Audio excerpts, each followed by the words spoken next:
pero solo decimos la verdad cuando no hay vuelta atrás. Escuchemos la apuesta del siguiente invitado. Entrevista. En Nada que Ganar.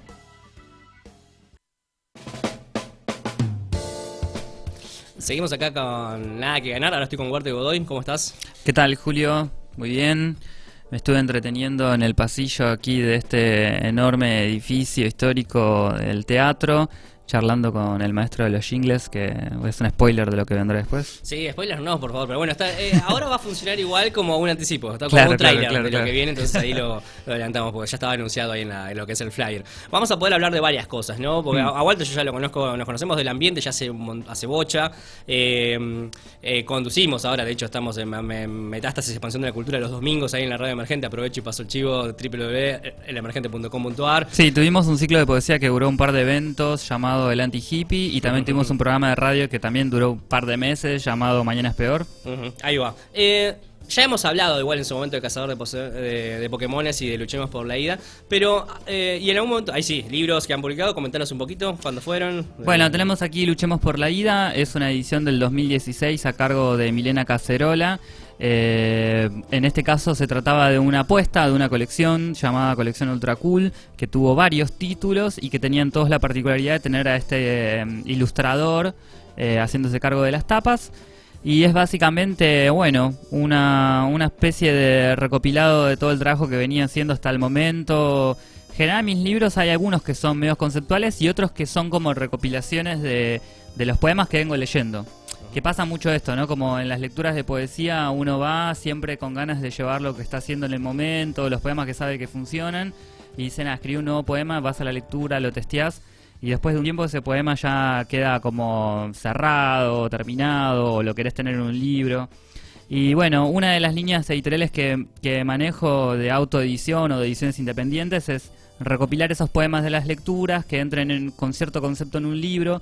Esto así pasó con Luchemos por la Ida, así pasa con el que saqué el año pasado, que este año lo vamos a presentar, que se llama Consumidor Final, que salió por Pocket Editorial, que bueno, imagínenlo, pero es un libro que entra en la palma de una mano.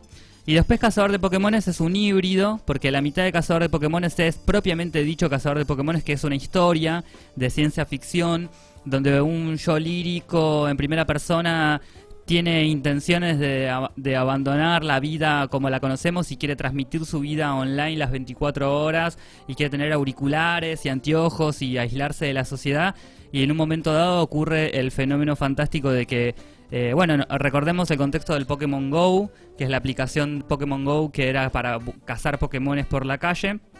Entonces lo que le pasa a este personaje de esta historia es que los Pokémones cobran vida y entonces él tiene que matarlos. Y cuenta con la ayuda de un chino de 4 años que conoce en un supermercado, que con una pistola de las de juegos de Family pueden milagrosamente matar a los Pokémones, y así salvan a la humanidad. Y además de eso un montón de reflexiones. Y la otra mitad del libro también recopilación de poemas y demás, qué sé yo, queda en la aventura de los lectores el resto, digamos. En tu poesía en general, más allá de estos dos libros, está muy presente la parte narrativa y la ciencia ficción, y hablar, sí, ¿no? Pero a pesar de que tienen bastante contexto y de que se va desarrollando una historia de poema a poema, no pasas al género narrativo. No, ¿qué es lo que te ofrece la poesía? Que tiene bastante narrativa, que tal vez el formato cuento o novela no fluye del todo, y seguís diciendo, desde la poesía es la mejor manera de plasmar esta historia. Lo que pasa es que la poesía lo que tiene es un compromiso con el ritmo antes que nada. Y entonces ahí hay un montón de palabras que van a sobrar siempre. Entonces la poesía tiene que ser rítmica y por lo tanto tenés que tener una oración más breve, un corte de verso que dé una pausa para que tomes una respiración y continúes. Y es distinto al ritmo de la narrativa. La narrativa es una cosa lineal, es como el lenguaje, es una cosa detrás de la otra, punto, y está el punto aparte, ¿no? Más solemne. De todas maneras, a mí me interesa mucho la narrativa, pero la fui desarrollando. Mi trabajo con la narrativa fue ocurriendo a través de la poesía. Y justamente Cazador de Pokémones, la mitad es un texto de narrativa poética y la mitad es poemas. Pero bueno, como cualquier poeta que se encarga de escribir un texto narrativo, al principio va a sonar como narrativa poética, como prosa poética. Y ahora me interesa la narrativa, estoy experimentando. De hecho, Hay una saga llamada Cómo matar al Papa en 3 días, que empezó siendo un libro de poesía en el 2015 y fue evolucionando. Sus diferentes sus posteriores versiones fueron volviéndose cada vez más narrativas, ¿no? Le siguió Motochorro, que era la mitad del libro poemas y después narrativa. El aún inédito Jesús Zombie, que es la continuación donde es todo narrativa, y el aún más inédito que estoy terminando de corregir, que se llama Bill Murray Cyborg, que es todo narrativa directamente. Uy, ahí va. Y bueno, y ahí no sé, me juzgarán los hacedores de la narrativa si eso es una novela o es un libro de poesía escrito en narrativa. Que la historia me juzgue. Que la historia me juzgue. Ahí va. Ya que mencionaste a Cómo matar al Papa en 3 días, una de las características o de los elementos que forman parte ya de lo que sería el godoyismo, por decirlo de una manera, y es que en buena parte de estos libros está muy presente el humor. Y a veces es un humor que va muy al choque. Cómo matar al Papa en 3 días, uno cuando lo lee, imagínate que lo lea una persona medio conservadora o que es católica, claro. De pronto es como que impacta. Y algo que está sucediendo en el contexto en el que nos encontramos es que una de las ideologías que está permitiendo esto es el feminismo, por ejemplo, que se está replanteando el humor, acerca de qué nos reímos, qué cosas son como válidas o qué no tanto. Y ya que es un elemento importante en tu escritura, ¿dónde ves hacia dónde va el humor? ¿No? Esto que nos estamos planteando, a mí mismo me pasa, seguramente nos pasa a todos, ciertos chistes que hace 3 años hacíamos, tal vez el día de hoy a veces se nos escapan, y cuando se nos escapan decimos, che, esto no está bueno. Sí, no. Es como, el otro día estaba viendo, creo que un posteo en Facebook o en Instagram o en Twitter, creo que en Twitter no sé de quién era, el escritor no me acuerdo el nombre, es muy conocido, pero él decía como que no podés poner en un cuento el precio de una cosa, o no me acuerdo qué otra característica más, como que hay cosas que quedan vintage, ¿no? Y es verdad que el humor queda vintage. A mí me parece que lo mejor sería poder reírse de uno mismo. De uno mismo. Eso es lo más difícil. Porque entonces ahí uno empieza a cuestionar su deseo, empieza a cuestionar quién es, qué hace. Y me parece que por ahí se podría empezar ahí está la seguridad en el humor, me parece, reírse de uno mismo.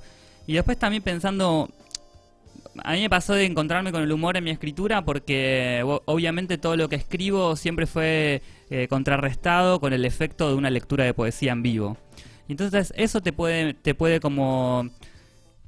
digamos modificar en tanto a que uno está buscando que haya un efecto en el público, digamos. Y el humor es algo que todo el mundo utiliza como puente comunicativo. En especial porque, no sé, vos te parás delante de un grupo de personas y existe un nerviosismo. Y el humor siempre sirve para romper el hielo. Y no sé, es una herramienta que te sirve comunicativa, digamos. Pero bueno. Yendo a los eventos, ya que también hemos organizado y también organizás, etcétera.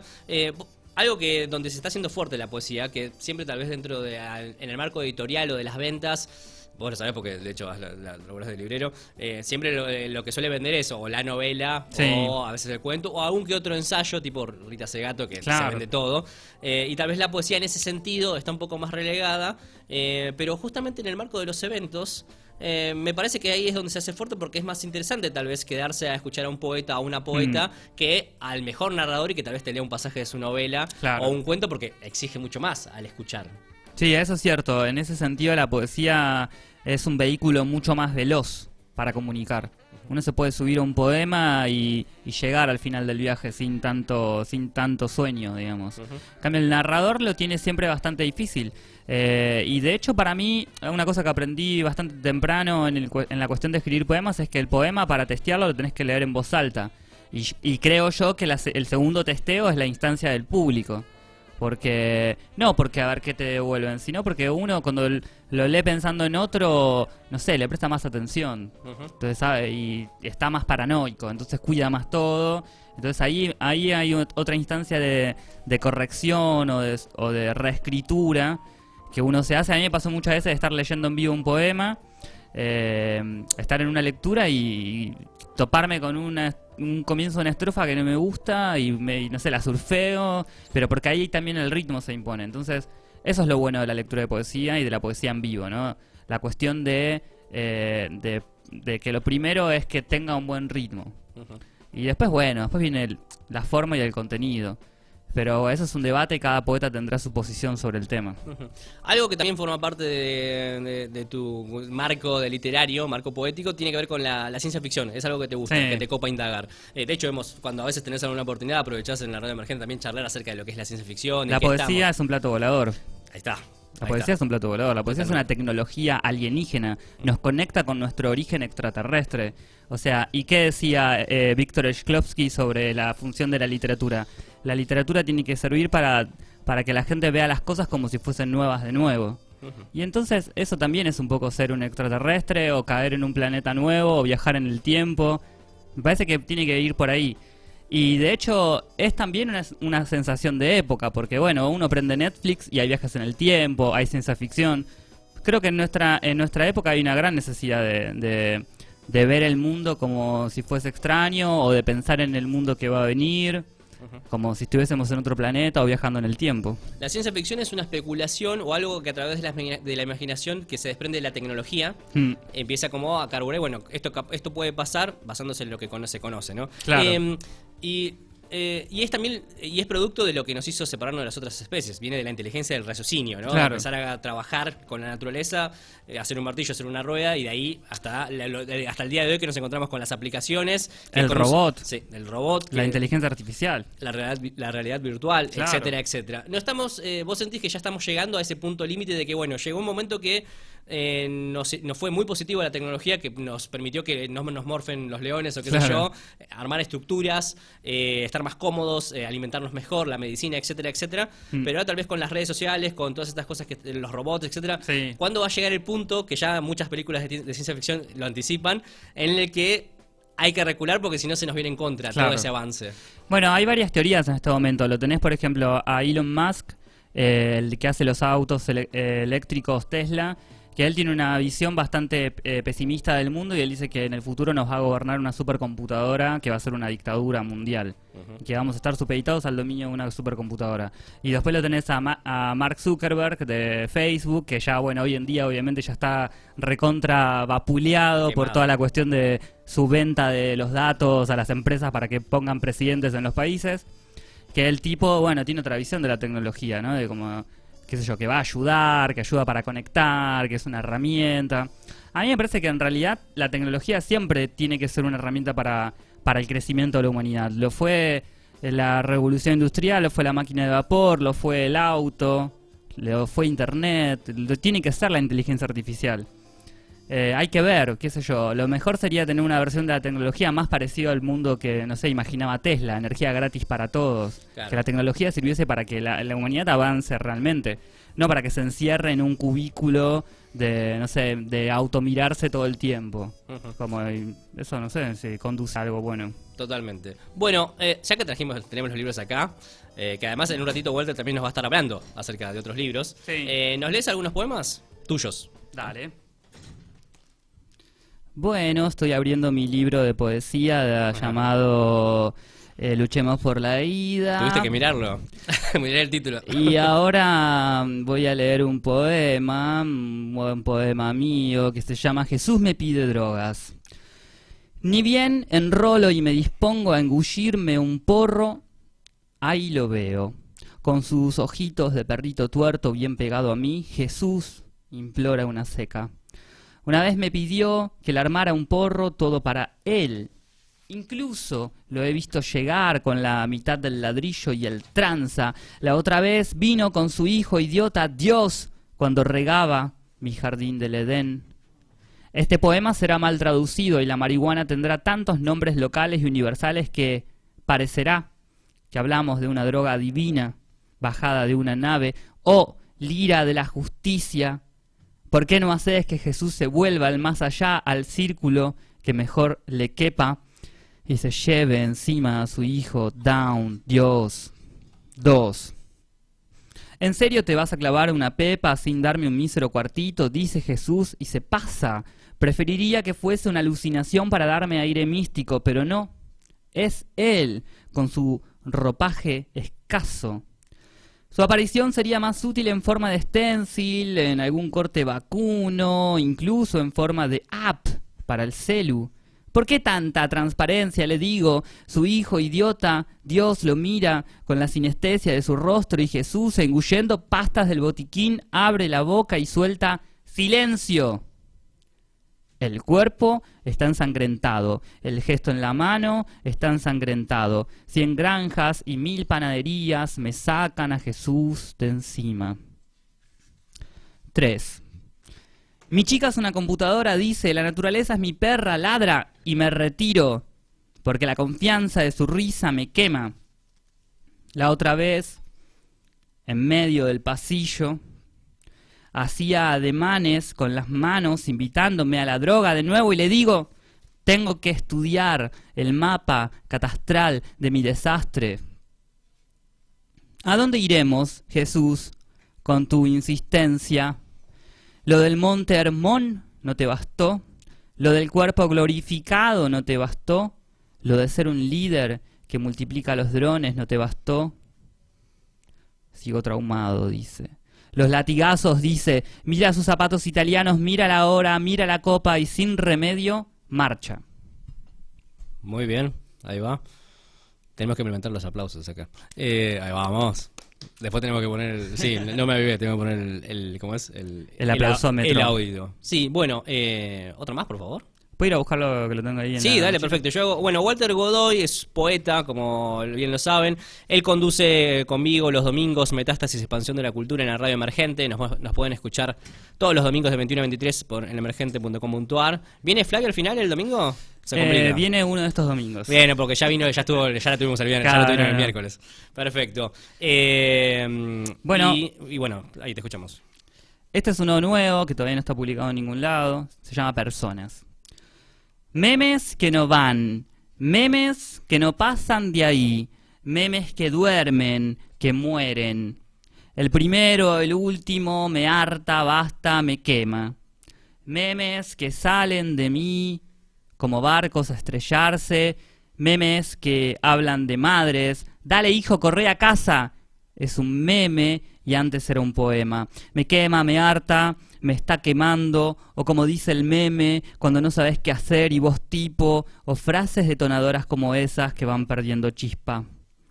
Nos ladeamos, no aprendemos nada. ¿No aprendimos nada? ¿El meme no era para aprender? ¿En qué momento nos lupearon una versión zombie del meme? Ahora nos abotonamos alrededor de la única pastilla que nos permiten tomar. Memes que me ahogan, memes que me enseñan el filo de un cuchillo de luna. Memes que van, que vienen, espirales, memes de cuna, oscuros, memes todos los meses, memes durante la guerra y drones, drones que matan, drones inteligentes que matan personas. Ahí va. Ahí va, ahí va. David está pleno, está atento, escuchando. Eso es proactividad. Muy bien, uno más y vamos con... ¿Uno más y no jodemos más? Sí. Bueno, y que publiquen el libro, ¿no? Este está incluido en Consumidor Final, la antología que editó Pocket Editorial, se llama Suprime el Yo. Y mi intención en las próximas lecturas es que este poema se lea entre varias personas y que el público pueda colaborar. Ahí va. Suprime el yo, si el yo se interpone en tus intereses. Suprime el yo, si yo mismo me visto de vos y te lo ordeno. Suprime el yo, ya. Suprímelo y usa los ojos del revólver, un revólver hecho de piedra, un revólver hueco cargado de la sangre que volcó. Suprime el yo, siguiendo la línea de puntos. Sin shock, suprime el yo, sin stock. Apretando los botones, bajando las palancas, escapando o escabeando, escupiendo o esculpiendo. Arrebatado en el arribo por la ribera al barrio. Suprime el yo, pidiendo el taxi, leyendo una pequeña lista en el súper, mirando cómo la copa ya no transparenta su contingente rojo. En la caída, en el esplendor, en el espejo, en la pantalla, en la pátina uterina, en la vereda, en la ventana, en el torbellino, en el interior del morral, cada vez que elimines dióxido de carbono, suprime el yo y ya verás. Muy bien, a pleno. Ahora vamos a ir con lo siguiente. Gracias, Walter, por venir. Y ahora